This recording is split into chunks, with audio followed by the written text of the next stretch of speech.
What is up, guys, and welcome back to your Forest transfer news. Hope you are doing well. Boys, it is only Monday, but a lot has already happened, as has been happening all transfer window with Nottingham Forest. Today we're going to be talking about a new signing that is probably a day or two away, as well as a few other signings that are heavily linked with Forest and the progress that is being made on those. But before we get into that, guys, do not forget, if you are new here, to like and subscribe to the channel and make sure you have your notifications turned on so that you get all the news first there. We've also got the watch along coming tomorrow, Forest against Notts County, the oldest rivalry in football, where we should this time see Jesse Lingard taken to the field. We'll be streaming live from 7:15 p.m, so make sure you click the link below and put the notification on so you're reminded when the mighty Reds go and slap the next door neighbours.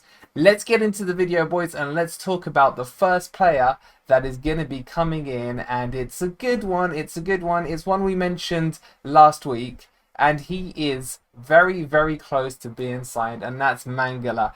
Mangala, like I mentioned to you last week, had COVID, which caused a little bit of delay in the talks and everything else, but it is looking likely now that he is set. The terms have been agreed between the clubs, so just to remind you, once terms are agreed, there's personal terms that need to be agreed with the player, and then obviously a medical has to be undergone, and then he can sign on the dotted line and hold the t-shirt up. So at the moment they've agreed 15 million euros, which I believe, if let me just check my maths, is about 12.5 million pounds. I don't know yet what the breakdown is, if it's going to be a straight up fee. Knowing the way we negotiate, no doubt we're going to put a good payment plan together on him. This guy is an absolute brick in the midfield. He's very box to box, and he's quite a destructive player in terms of the way he performs. He's not going to really be that attacking one in terms of potentially what we need, but I think where he will work well is with O'Brien against, should we say, the tougher teams that we have coming across, where we need a bit of solidity in that midfield, two players to control the game. Him and O'Brien will strike up one hell of a partnership. What that will allow us to do is push forward through the flanks, be it with Tuffalo or Omar on the left hand side, and then obviously Williams on the right hand side, and then Jesse in behind, just pulling the strings, ready for Owani and Johnson to bag themselves a crap load of goals. Boys, have I sold it to you? Have I sold it to you how it's going to work? And then what that will give us is versatility in the games where we're coming up against the lesser opponents. Maybe both him and O'Brien won't need to be in there, and we can get someone else creative in there to add to the creativity where we don't need to be kind of that solid. But either way, he can play in that position, and it's going to be almost a double pivot with him and O'Brien. None of them are straight out, flat out CDMs, so it will need to play like a double pivot, and I think it will work quite well. Let me know down below what you think of that kind of setup there. Do you like the sound of it? Because I really do.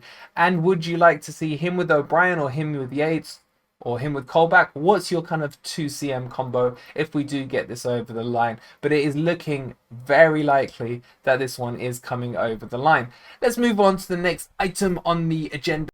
So the next bit of transfer news we have for you again is a progression from last week on Maxwell Cornet. Now Maxwell Cornet, there's a couple of clubs that are interested in him. We've got Everton and Fulham interested in him.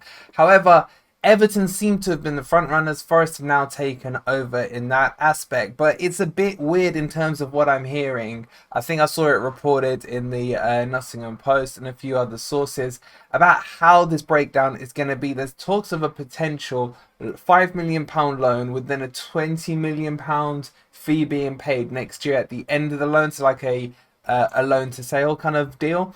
However, I don't see the kind of maths behind this, because he has a release clause of 17.5 million, so I don't get the logistics of why we would go for something like that. I think in the end what we'll probably do is get somewhere below his release fee clause, even at probably around somewhere between the 13 and the 15 million pound mark for him.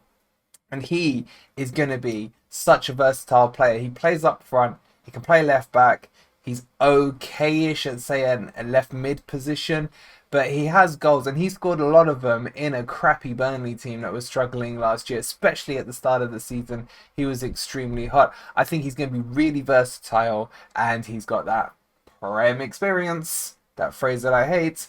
So this one I think isn't going to happen before Mangala happens. So this one we'll bring it up as it progresses, hopefully throughout the week. But at the moment, Mangala is the front runner, followed by Cornet, and then we've got one or two others that are being talked about, and let's move on to them now. Guys, before you go crazy, and I know when I mentioned him last week that there was a lot of no's, we don't want him, hear me out again. He's gonna be a free transfer. He's not gonna come on massive wages. I think we could probably get him for about 50k. Oh my god, imagine this time last year talking about 50k not being massive wages. I think we'll get him 50k. We could do a Jesse Lingard style deal where we have him for 1 year. And I think he still has a lot to offer. And he is now linked with Forest. And he is the bookies' favourite to go to Forest. Just think about this for a second before you dismiss it. World Cup coming up. He's motivated. Needs to get in that Wales team. He knows Brennan. He knows Williams. He knows Cooper. He knows Hennessy. There's a lot of links in there. The camaraderie within the team would be even better. He's got experience. He's prem proven. There's a lot going for this, and I'm not saying start him. I'm saying use him, use his experience, even if it's in and around the club, in the training ground, etc. This one I think is going to happen personally. Again, it's not the strongest sources that I've been talking to about this one, but there's enough to tell me that there's an interest in him. So just bear it in mind. I know he's divisive, but let me know your thoughts on him. We've had him before and he played really well at Forest. I know that was a few years back, but still, what do you not like about him, and why do you not see him helping in terms of the squad dynamics? Let me know in the comments below. Alassane plays Plea, seeing that he's French, is the next one I want to talk to you guys about, and this one really does interest me. He's going for about 6 million euros. Forest are now strongly linked with him, but there is competition with a few other Premier League clubs. This guy 2 years ago was being scouted by Arsenal, Spurs and Man U, and the talk of the fee was around 21 to 25 million euros. Now, you could argue, how's he gone down to 6 million euros? Has there been a massive dip in his form? Yes. 2 years ago, he was quite hot property, and he's come off the boil ever since. But this guy, as a backup striker, instead of paying the 25 million quoted for Dennis or the 17.5 for Cornet, this is a real safe bet, where for 6 million euros, which is about what, 4.5 to 5 million pounds, we could get ourselves a really experienced striker. He is a little older than we've been buying at 29 years old, but he is very, very good at finishing, very well proven in the Bundesliga, and you guys know how well we've been scouting the Bundesliga this season. So I would quite like to see him as a backup for Owoni and Johnson.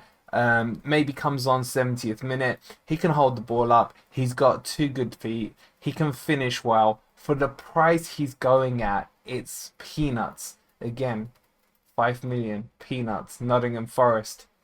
Where have we come from?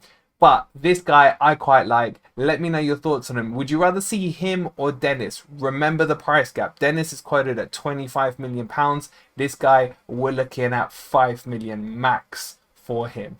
Let me know your thoughts down below. Those are the main headlines today, guys. Don't forget to join us for the watch along tomorrow, where the Mighty Reds will be taking on the crappy Notts County, and we should be seeing one hell of a strong lineup coming on there. We'll be live on YouTube from 7:15, and let me know your thoughts on all the players below, and who do you think would best work well. But the closing statements from me is Mangala is very close to being done. The others are still progressing. If you've enjoyed today's video, don't forget to give the video a quick like, subscribe to the channel as well to make sure you get all the Forest news first. Give the bell a little press as well to get the notifications. Thank you for watching, and we'll see you tomorrow for more transfer news and the watch along.